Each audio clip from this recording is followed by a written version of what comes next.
Bismillahirrahmanirrahim. Assalamualaikum warahmatullahi wabarakatuh. Alhamdulillahirabbil alamin. Wa bihi nasta'inu ala umuri dunya waddin. Asyhadu an la ilaha illallah wahdahu la syarika lah wa asyhadu anna Muhammadan abduhu wa rasuluhu wa la nabiyya ba'dah. Allahumma shalli wa sallim ala nabiyil karim sayyidil awwalin wal akhirin sayyidina syajma'in al-mab'uth ya rahmatan lil alamin. Wa ala alihi wa sahabatihi wa man sara ala nahjihi ila yaumiddin. Amma ba'du fa ya ibadallah ittaqullaha haqqa tuqatih wa la tamutunna illa wa antum muslimun. Allahumma subhanaka la ilma lana illa ma 'allamtana wa 'allimna ma yanfa'una wa zidna ilman. Allahumma rabbana atina fid dunya hasanah wa fil akhirati hasanah wa qina adzaban nar. Wa adkhilna al-jannata ma'al abrar ya aziz ya ghaffar ya rabbal alamin. Baik Bapak sekalian yang dimuliakan oleh Allah Subhanahu wa taala, alhamdulillah di hari ini, di pagi ini kita dapat kembali melanjutkan kajian kita, yaitu kajian Al-Adab Al-Mufrad Al-Jami' lil Adabi Nabawiyah, mengkaji kitab hadis yang disusun oleh Imam Bukhari terkait dengan adab-adab nabawiyah ataupun adab dan akhlak Rasulullah SAW.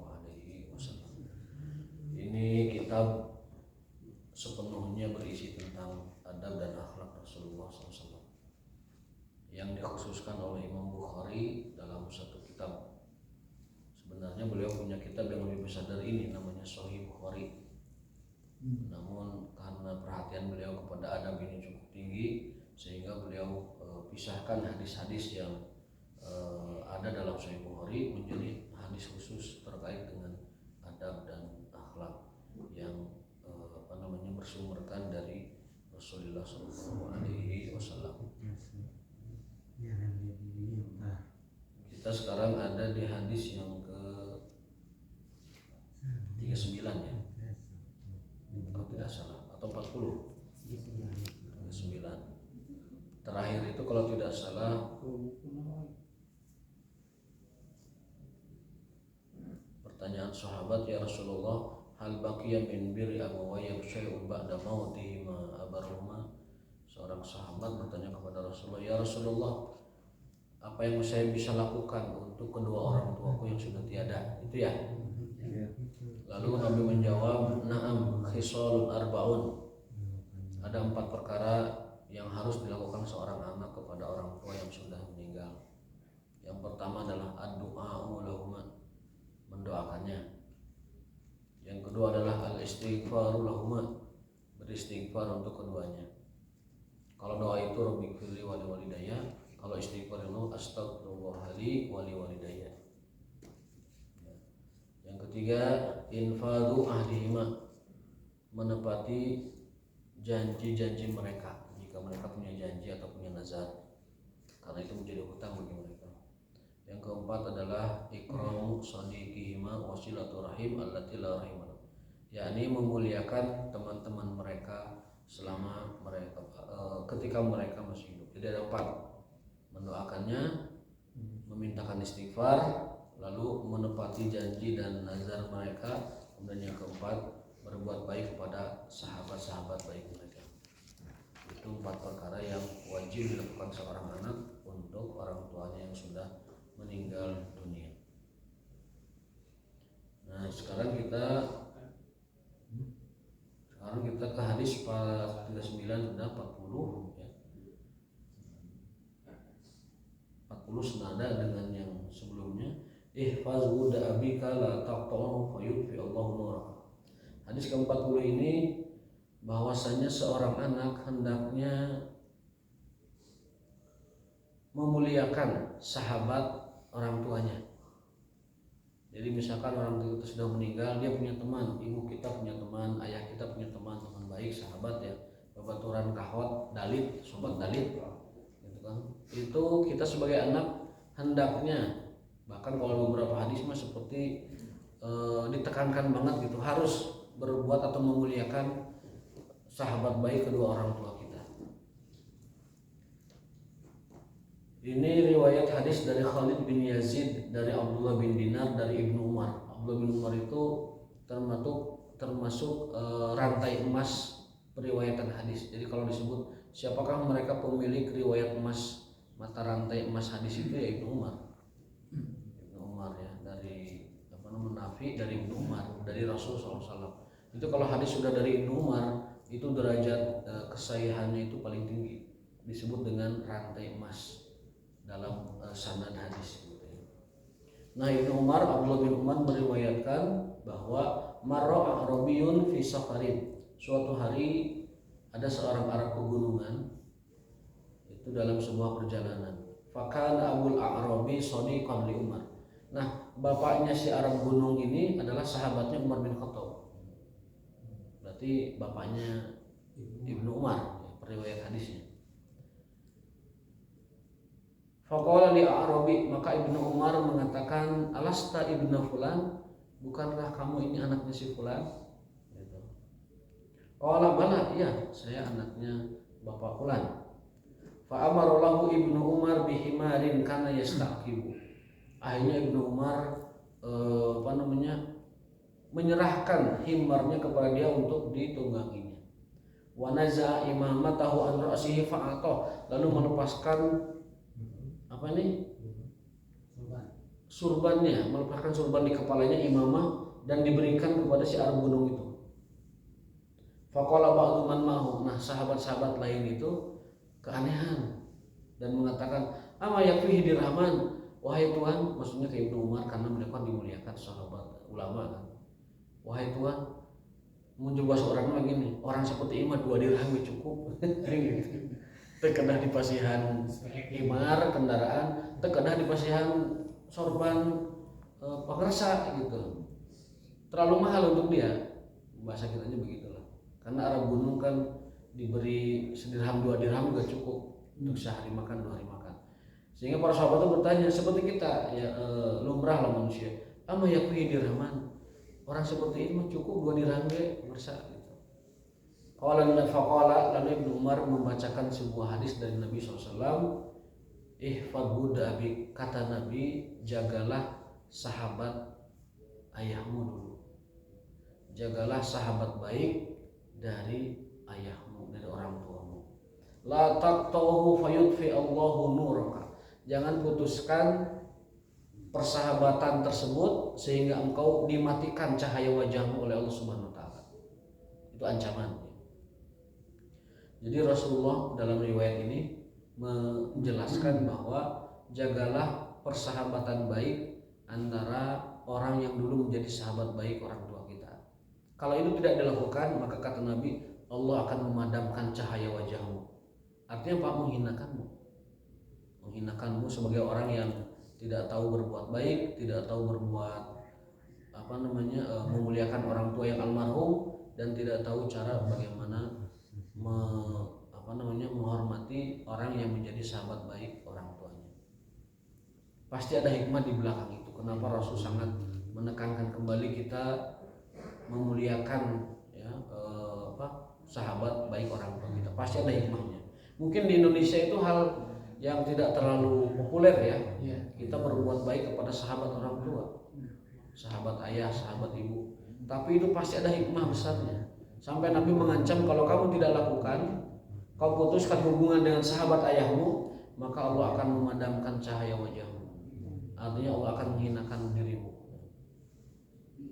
Itu hadis riwayat Ibnu Umar radhiyallahu taala anhu tentang wajibnya kita menjaga hubungan baik dengan sahabat ayah. Kalau di lembur bisa dilacak, Pak.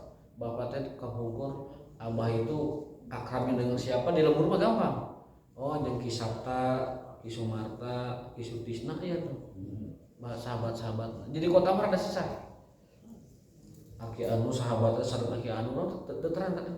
Urang sahabat-sahabat Ki Epen teu terang. Sahabat-sahabatnya kan teu terang. Nah, memuliakan sahabat orang tua adalah sangat ditekankan. Bahkan wajib, bisa dikatakan wajib, karena Rasul mengancamnya dengan Allah akan menghilangkan cahaya wajah orang yang memutuskan hubungan baik antara dirinya anak itu dengan sahabat baik orang tuanya. dengan perintah ihfal. Perintah itu kan dalam usul fikih menghendaki kewajiban. Ihfal buddha, jagalah persahabatan dengan sahabat orang tua,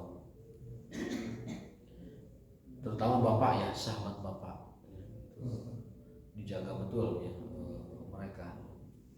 Hadis yang ke-41 dari Abdullah bin Yazid dari Abu Usman al-Walid dari Abdullah bin Dinar dari Ibnu Umar. Rasulullah SAW bersabda, inna abarral bir, sesungguhnya sebaik-baik kebaikan adalah seseorang menghubungkan silaturahim dengan sahabat-sahabat orang tuanya. Ini lagi-lagi Rasul menekankan sebaik-baik akhlak atau sebaik-baik kebaikan adalah seseorang menghubungkan kembali, menjaga silaturahim dengan sahabat bapak-bapak kita, dengan teman dan sahabat bapak kita. Itu disebut dalam hadis ini Rasul bersabda abarrul birri, abarra itu yang paling, birri itu baik, yang paling baik di antara kebaikan itu adalah kita menjaga silaturahim dengan teman-teman bapak kita, teman-teman orang tua kita, terutama bapak. Kalau teman bapak kita itu sahabat main catur, ada grup, ada grupnya main catur. Sahabat main catur. Kan ini perintahnya bukan main caturlah dengan sahabat bapakmu. Perintahnya itu kan berbuat baiklah dengan sahabat bapakmu gitu kan. Jadi nanti berbuat baiknya itu bisa mungkin ngirimi makanan ya, ngirimi hadiah ataupun sering berkunjung ke dia. Tidak mesti main caturnya, karena perintahnya tidak main caturlah dengan bapak. Atau juga tidak main gapleha dengan sahabat bapakmu, tapi memberinya hadiah, menanyakan kabarnya, memastikan sehat tidaknya, sering mengunjunginya dan lain sebagainya. Itu disebut dengan menjaga silaturahim dengan sahabat baik orang tua kita. Kalau ke sawah ya bantuin ke sawahnya apa yang perlu dibantu. Kalau di kampung ya dibuatin galangan sawahnya, dipamaculkeun itunya apa aliran airnya. Kalau di kampung sih seperti itu biasa.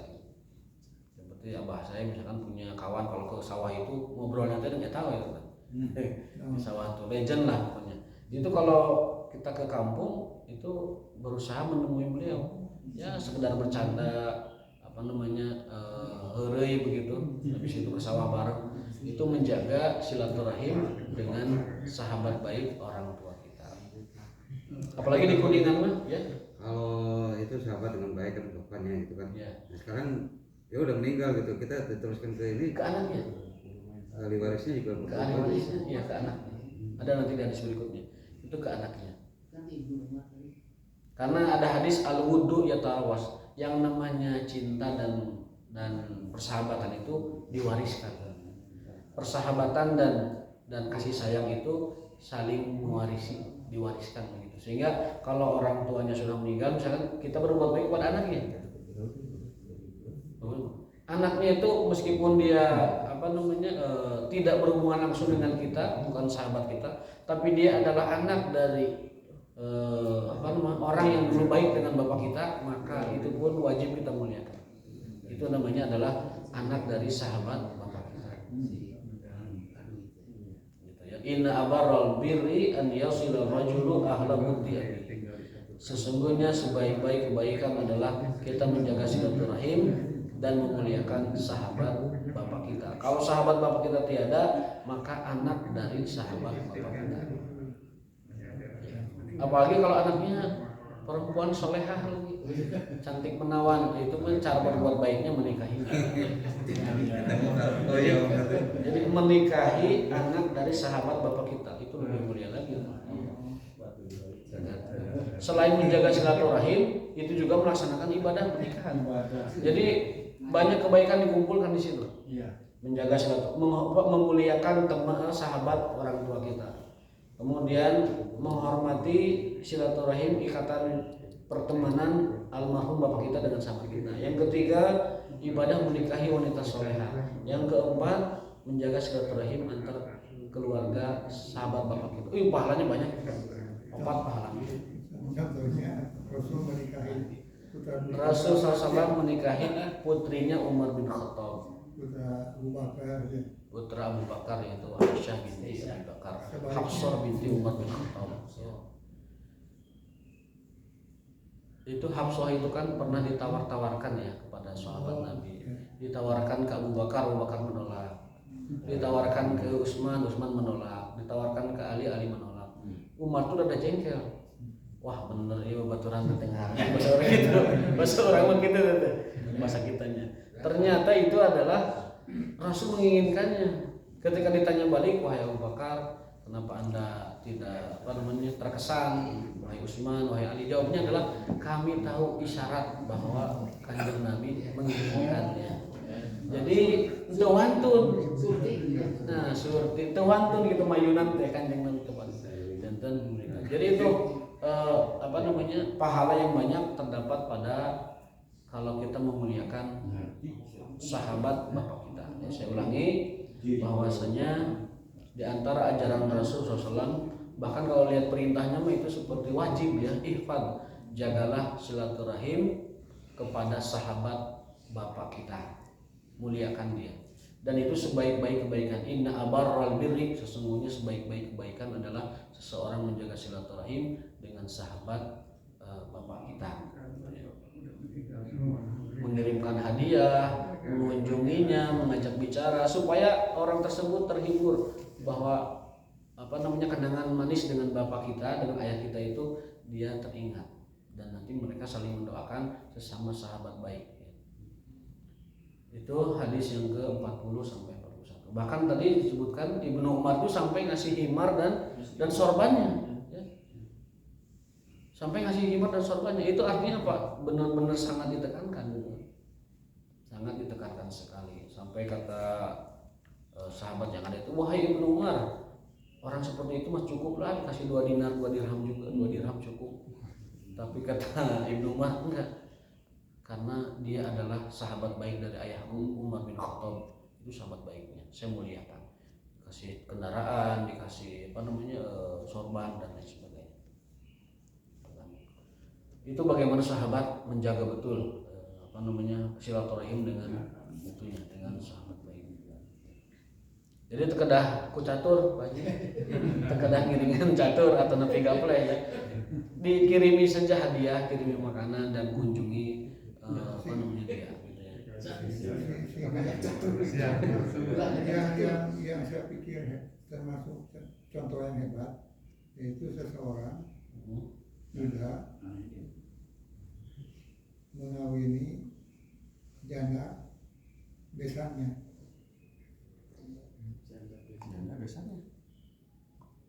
Duda sama janda. Dia itu besannya dulunya kemudian pada meninggal kan. Itu jangan-jangan lebih baik gitu ya. Menolong gitu. Menolong. Iya. Allah alam. Jadi contohnya menikahi mantan besan. Contohnya ya menikahi mantan besan ya. Iya. Iya mantan besan. Ada nih kita. Mantan besan. Berlaku umum aja. Ya makanya bilang Allah alam itu ya. Kemudian turun kerajaan itu jangan-jangan lebih baik juga. Ya secara itu ya. Jadi menikahi adik kakaknya, lalu ada kejadian misalnya meninggal atau cerai, lalu menikahi adiknya. Yang tidak boleh itu kan menggabungkan 2 saudara dalam satu pernikahan. Kalau sudah tidak ada ikatan pernikahan tidak apa-apa. Nah, Nabi mengancam orang yang tidak menjaga silaturahim dengan sahabat baik ayah kita, kata Nabi, fayudfi'ullahu nuraka, Allah akan memadamkan cahaya wajahnya. Jadi ini ancaman serius dari Rasul. Bahkan hadisnya ada beberapa hadis. Orang yang tidak memuliakan sahabat ayah kita, almarhum ayah kita, maka kata Rasul, yudfi'ullahu nura wajhika, Allah akan memadamkan cahaya wajahmu. Artinya apa? Akan terhina, akan turun derajatnya di sisi Allah Subhanahu wa taala gara-gara dia tidak pandai menjaga silaturahim dengan sahabat baik ayah kita. Kalau sahabat baik ayah kita sudah meninggal, maka ke anaknya. Karena al-wuddu yatawaras, mawaddah, yang namanya persahabatan itu diwariskan kepada keturunan-keturunannya. Gitu ya. Saya kira itu cukup jelas hadis ke-40 ke-41. Berarti ini penegasan bahwasanya itu merupakan silaturahim yang paling baik, yakni menjaga silaturahim dengan sahabat ayah kita ataupun anak dari sahabat ayah kita, terutama kalau anaknya perempuan solehah dan cantik. Itu menggabungkan banyak ibadah, menikahinya ibadah, menjaga silaturahim dengan keluarga ayah sahabat ayah kita ibadah, dan juga tadi menjaga memuliakan sahabat baik bapak kita dengan memuliakan anaknya. Gitu ya. Lalu bab yang ke-21 masih bab tentang itu, berarti ini serius babnya. Imam Bukhari sampai menuliskan di beberapa babnya masalah itu. Bab la taqta man kana yasilu abaka fayut fa'a nuruka. Kata Imam Bukhari dikasih judul, jangan pernah putuskan silaturahim dengan orang yang berbuat baik dengan bapakmu. Artinya sahabatnya. Fayut fa'a, maka Allah akan padamkan nuruka, bukan cahaya wajah, maka cahaya dirimu akan dipadamkan oleh Allah Subhanahu wa taala. Gara-gara kita tidak menjaga silaturahim dengan orang yang dulu berbuat baik atau baik dengan ayah kita, sahabat. Ini hadisnya dari Bishr bin Muhammad, dari Abdullah, dari Ubadah Az-Zuraqi dan seterusnya sampai kepada Amr bin Utsman.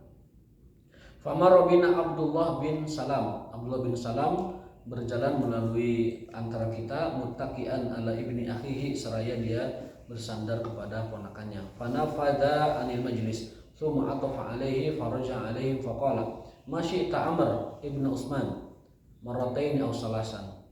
Fa walladhi ba'asa Muhammadan bil haqqi innahu la fi kitabillahi marratain la taqta man kana yasilu abaka fayutfa bidzalika nuruka. Ini Amr bin Utsman meriwayatkan bahwasanya sampai 2 kali dia menyebutkan fa walladhi ba'asa Muhammadan, demi yang mengutus Muhammad, artinya demi Allah. Demi Allah, demi Allah. Ada dalam kitabullah 2 hal atau 2 kali, tetapi itu catatan ayatnya sudah dihapus, artinya mansukh. Namun hukumnya masih berlaku. Apa itu? La taqta man kana yasilu abaka. Jangan kau putuskan silaturahim dengan yang dulu baik dengan ayahmu. Fayud fa'abidzalika nuruka, maka dengan itu cahayamu akan padam. Jadi Amr bin Utsman sampai bersumpah, demi yang mengutus Muhammad, demi yang mengutus Muhammad, ada 2 hal dalam kitabullah yang menyatakan bahwa jangan pernah kau putuskan silaturahim dengan orang yang berbuat baik ataupun punya hubungan baik dengan orang tuamu, terutama ayahmu. Maka dengan begitu Allah akan, jika tidak maksudnya Allah akan memadamkan cahaya dirimu. Kemudian kita menguatkan yang ketiga, berarti ini semakin serius ya masalahnya tentang menjaga silaturahim dengan sahabat baik ayah kita. Lalu bab yang kedua, al-wuddu yutawarasu, yang namanya persahabatan, yang namanya mawaddah, yang namanya kasih sayang, cinta antar sahabat itu adalah diwariskan. Ya. Dari Bishr bin Muhammad, dari Abu Talhah. Ini Abu Talhah ini anaknya memang entah namanya Fulan atau memang tidak diketahui dalam riwayat, disebutkan dari Muhammad bin Fulan bin Talhah. Jadi mungkin perawinya ragu nama anaknya itu siapa, tapi ya sebut Fulan saja, Fulan bin Talhah. Dari Abi Bakar bin Hazm, dari seorang sahabat Nabi SAW, beliau Nabi bersabda, kafaituka anna Rasulullah SAW qala innal wudda yutawarasu. Rasul pernah bersabda bahwasanya yang namanya persahabatan, yang namanya kasih sayang antar sahabat, yutawarasu, itu diwariskan. Bahkan dalam hadis sama, orang tua yang menyayangi atau mengasihi atau berbuat baik kepada seseorang, itu akan turun kepada anaknya. Jika orang tuanya itu asih, maka anaknya akan asih. Jika orang tuanya itu telenges, tegaan, terus namanya telenges, tegaan, sareng nanti bahasa galak atau lain sebagainya, itu diwariskan kepada anak. Karena ada hadis lain, al-wuddu wal bugdu yutawarasu, yang namanya kasih sayang, yang namanya amarah itu diwariskan kepada anak. tanpa kita sadari atau kita sadari. Dalam hadis lain, al-bughdu wal adawatu yutawarasu. Yang namanya kasih sayang, yang namanya permusuhan itu diwariskan kepada anaknya. Jadi kalau kitanya orang itu tukang pasea, eta budak lagi memendam dalam dirinya watak karakter ti pasea. Turun ke budak. Ya. Makanya Nabi bersabda, biru abaakum ya barukum auladukum. Berbuat baiklah kepada orang tuamu, nanti anak-anak kalian berbuat baik kepada kalian. Itu konsekuensi ataupun nilai pasti, balasan pasti yang sebagaimana disampaikan oleh Rasulullah SAW. Menggunakannya fi'il syarat, biru auladakum ya barukum auladukum, biru abaakum ya barukum auladukum. Jadi semacam jika kalian berbuat baik kepada orang tua kalian, maka pasti anak kalian akan memuliakan kalian, berbuat baik kepada kalian. Jadi mun urang aya budak nantangol ka urang atau bangor ka urang, bisa jadi urang baheula ka kitu ka kolot. Bisa jadi orang baheula kitu ka kolot. Karena tadi biru auladakum ya barukum auladukum. Itu penjelasan hadis innal wudda yatawarasu. Dalam riwayat lain innal wudda wal bughda, innal wudda wal adawata yutawarasan. Bahwasanya kasih sayang juga permusuhan juga kebencian itu diwariskan. Maka hati-hati kita terhadap sifat-sifat semacam itu. Kalau kita menjaga silaturahim dengan sahabat ayah kita, maka nanti anak kita juga akan melakukan gitu. Dan orang lain, keluarga dan anak-anaknya akan memuliakan kita dengan cara seperti itu. Kita memuliakan anak dari sahabat bapak kita, maka nanti kita pun akan dimuliakan oleh anak-anak dari keturunan sahabat bapak kita. Itu semacam harga sosial yang pasti yang dijaminkan oleh Rasulullah SAW.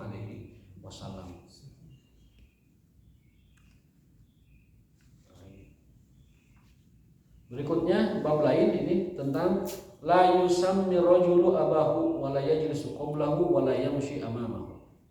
Bab tentang tidak boleh seorang anak itu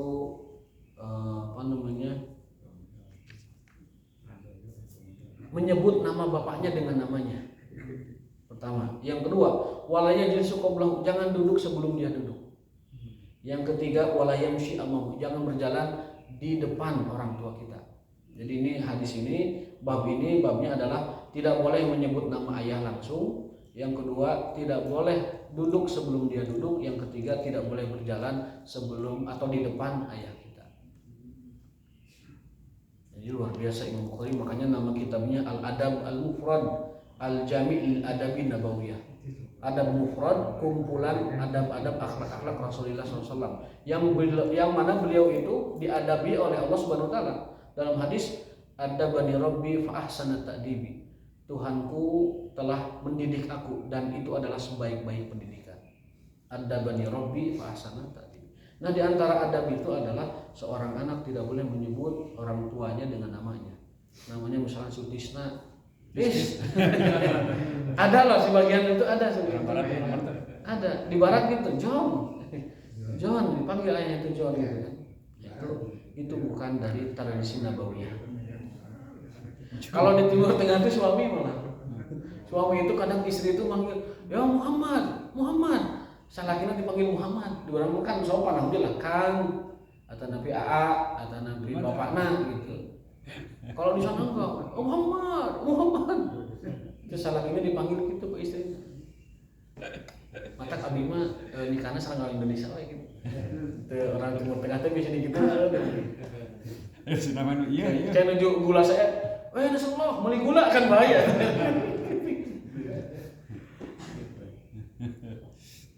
Setidaknya dipanggil dengan kunyah terbaiknya. Kalau bapak misalkan abah, saya panggil abah ya, ataupun misalkan terserah di keluarga panggilnya apa, misalkan papi, pipi, mama dan sebagainya. Dipanggil jangan dengan namanya.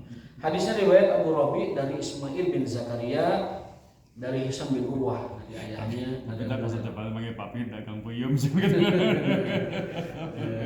Panggilnya Abi, padahal tukang gapleh kan enggak pasti.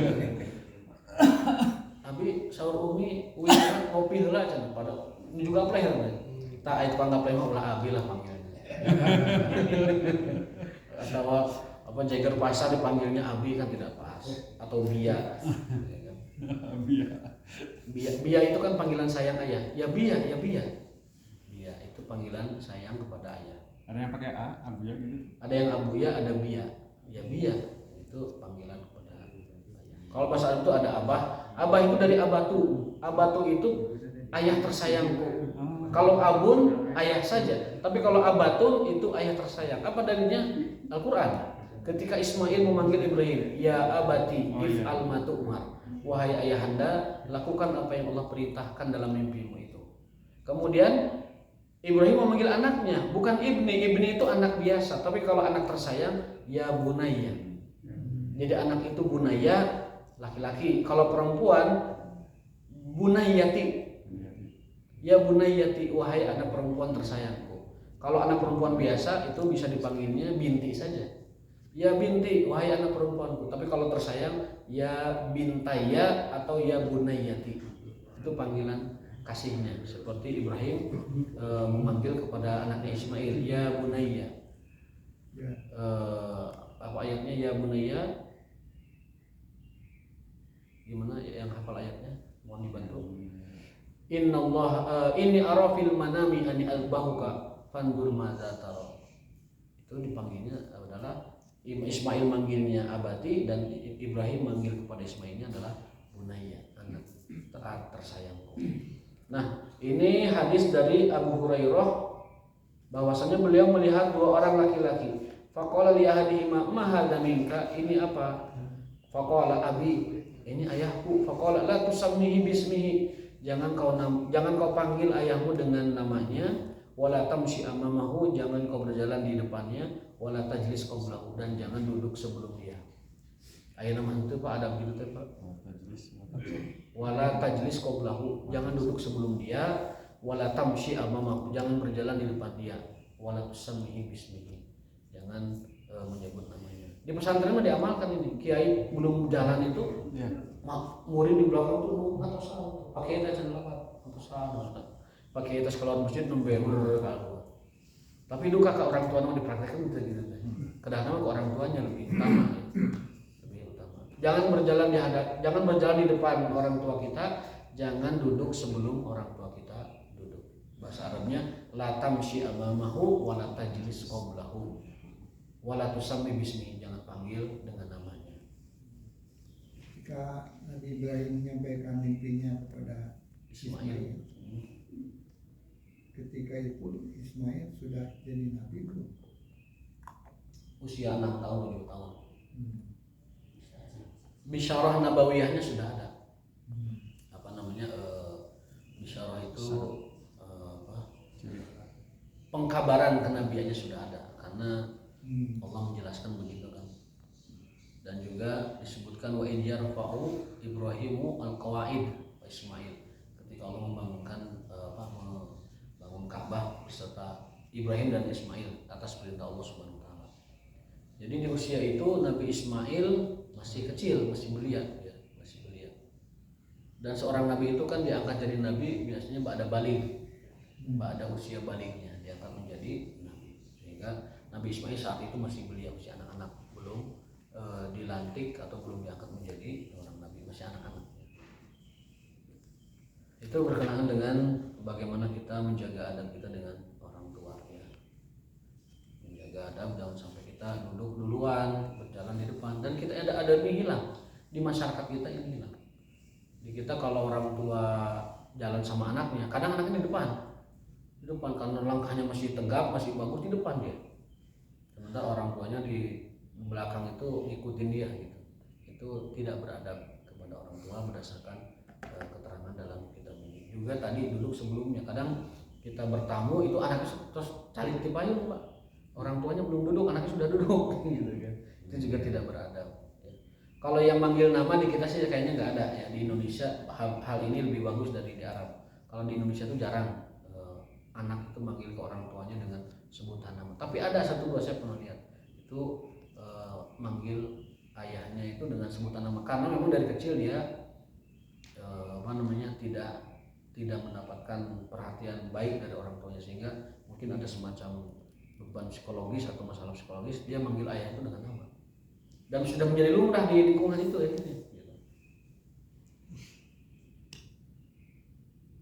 Nah, mungkin ada pertanyaan, silahkan, ada 5 menit. Ini kan kebiasaan di kita tuh yang anak-anak kurang ada kepada orang tua tuh minta barang maksa, ingin beli motor atau minta dengan segala cara. Kadang-kadang orang tuanya tidak mampu. Ada nggak larangan macam itu? Itu bahkan saya baca di koran itu ada seorang anak itu menggorok ibunya gara-gara minta motor tidak dikasih. Ya terindikasi mungkin komplotan motor tertentu sehingga dia harus punya motor dan minta orang tua tidak dikasih, akhirnya orang tuanya dilukai gitu. Ada lagi yang membunuh ayahnya, membunuh kakaknya, itu dalam hadis ada disebutkan di antara tanda kiamat sudah dekat itu kalau orang sudah berani bunuh tetangganya, bunuh orang tuanya, bunuh kakak dan adiknya, itu tanda dari tanda-tanda dekatnya hari kiamat. Mudah-mudahan keluarga kita dijaga oleh Allah Subhanahu wa taala. Jangan sampai ada keluarga yang tidak beradab, tidak berakhlak, bahkan keluarga yang tidak beriman. Auzubillahi min dzalik ya. Kalau kita sudah beriman, sudah Islam, mudah-mudahan Allah menjaga adab dan akhlak mereka sesuai dengan tuntunan dari Rasulullah SAW. Alangkah indahnya kalau kita punya anak, punya orang tua terbimbing dengan bimbingan nabawiyah seperti ini. Duduk sebelum orang tua aja nggak boleh, berjalan di depan orang tua aja nggak boleh, menyebut nama orang tua aja nggak boleh. Itu bagaimana dengan adab-adab yang lain? Pasti lebih dijaga begitu. Tapi karena masyarakat kita tidak terdidik, tidak terjaga, terbimbing dengan adab-adab nabawiyah, ya akhirnya begitu, lepas. Hanya kesopanan yang menjaga dia, bukan agama. Padahal kalau agama yang menjaga itu lebih dahsyat daripada, dan itu berpahala. Ya bedanya orang yang melakukan sebuah tradisi dengan sebuah agama itu, kalau yang melakukan atas dasar agama dia berpahala. Beda dengan sebuah tradisi. Contoh saja, sekarang kan bulan Rajab ya, bulan Rajab. Ada duaan puasa, si A puasa, si B puasa. Tapi nu hiji dapat pahala, nu hiji menteu. Apa dalilnya? Begini, kalau ini penjelasan dari Profesor Mustafa Ali Yaqub ya. Itu guru besarnya ilmu hadis di Darussunnah, alumni Mekah Al-Mukarramah.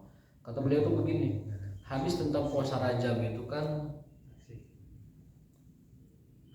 banyaknya itu hadis lemah ya.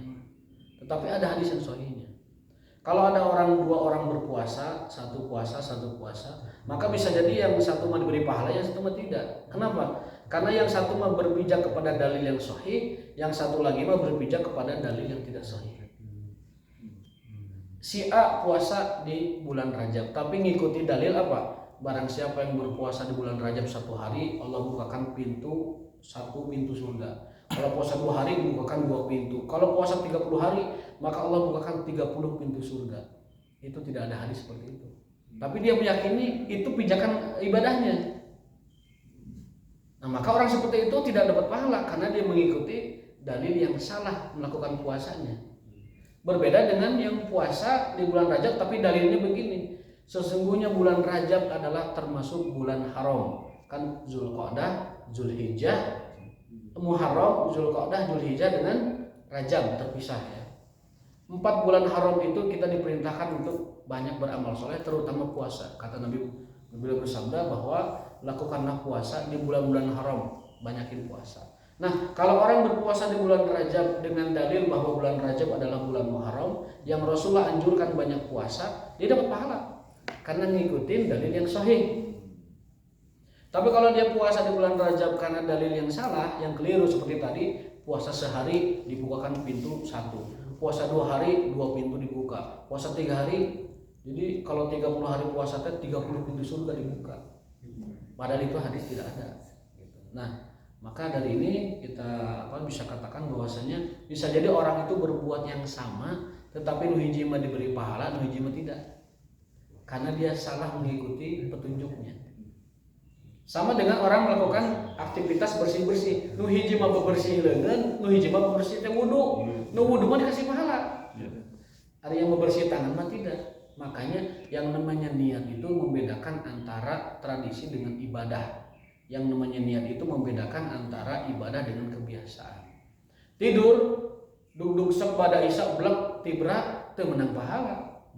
Tapi kalau sebelum tidur kita bismillahirrahmanirrahim ahya wa amut, setiap hembus napas tidurnya itu dapat pahala. Ngorok lagi pahala. Oh, iya mana teh. Kemudian mau tidurnya ngalindurna maca Quran deui pahala deui. Aya Pak di Santen Tahfiz, waktu saya dulu tahfiz Quran di Bogor, itu saking dia ta'amu dengan Qurannya itu intens, itu ngalindurna teh Quran. Wa qala Musa inni a'udzu bi rabbi wa rabbikum. Ngalindurna teh Quran.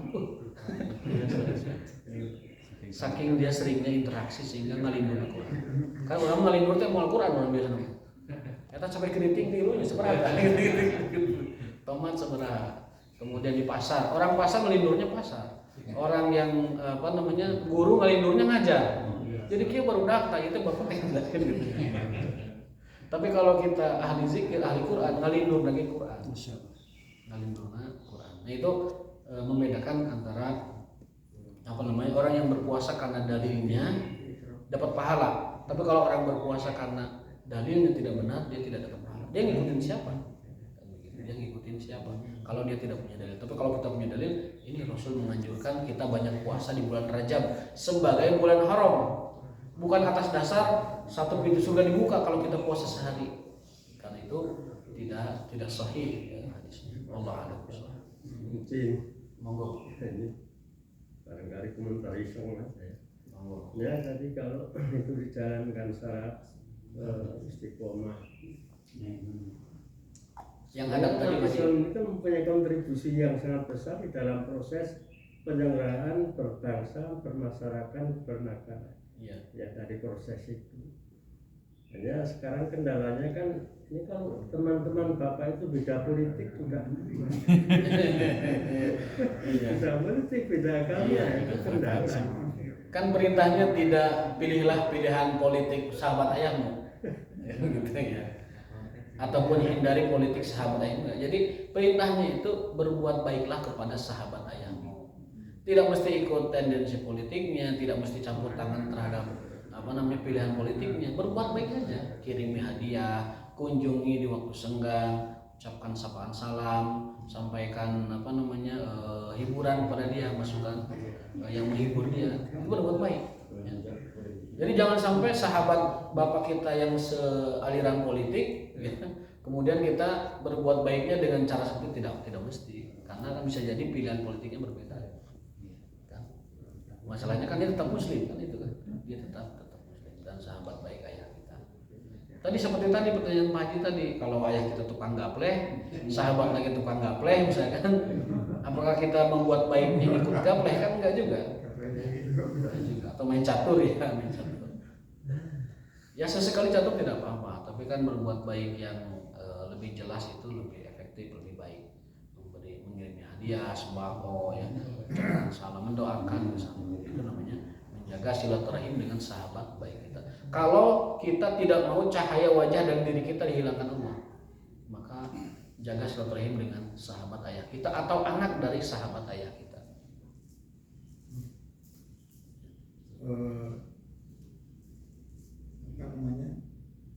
Yang abdul sinasuwarnau itu tidak ngantuk dan tidak tidur. Yang ingin saya tanyakan, apakah Rasul pernah bersabda suka ngantuk? Rasulullah apakah ngantuk? Sebagai pernah gitu ya. Sebagai manusia pada fitrahnya ngantuk. Dan beliau tidur itu kan karena ngantuk. Orang itu kan tidur karena ngantuk. Dan Rasul itu kan tidak memiliki sifat ketuhanan. Rasul itu laisa lahu sifatun ilahiyah, tidak memiliki sifat-sifat ketuhanan. Lahu sifatun basyariyah. Dia memiliki sifat-sifat basyariyah. Maka dengan itulah kita bisa menjadikan beliau tauladan sebagai panutan karena beliau manusia. Akan tetapi memang pada saatnya beliau itu harus bermunajat kepada Tuhannya, beliau itu matanya terpejam tapi hatinya terbangun, terjaga. Jadi naman ini wal qalbi yahzun, dalam istilah hadisnya itu disebutkan ada redaksinya, saya lupa. Itu langsung mengatakan bahwa mataku tertidur tapi hatiku terjaga. Dan aku bermunajat kepada Tuhanku tidak seperti kalian bermunajat. Makanya Rasul itu ketika ditawari makanan yang sekiranya itu mendatangkan bau, beliau menolak. Karena apa? Beliau mengatakan, aku bermunajat kepada Tuhanku yang mana kalian tidak bisa bermunajat dengan dia. Maka Rasul menjauhi makanan yang sifatnya bau menyengat. Kemudian kita jengkol, kedelai, bawang, bawang pedas itu dihindari betul oleh Rasul. Karena apa? Karena Rasul munajat terus dengan Tuhannya, sementara sahabat lain mah tidak. Dijaga seperti itu. Nah, kita pun mengikuti beliau, minimal kita mau sholat, qabla sholat, menjaga itu. Tidak makan dengan makanan yang menyengat dan lain sebagainya. Karena itu dapat menyakiti jamaah lain dan juga menyakiti malaikat. Sesungguhnya malaikat tersakiti dengan bau mulutnya orang yang makan makanan yang bau ya. Wallahu ta'ala a'lam bishawab. Alhamdulillah wa taufiq billah wa hadanallahu wa iyyakum ajmain. Kita cukupkan sampai di sini. Nah, tatim bi doa kafaratul majlis. Subhanallah wa bihamdihi asyhadu an la ilaha illa anta astaghfiruka wa atubu ilaik. Wassalamualaikum warahmatullahi wabarakatuh.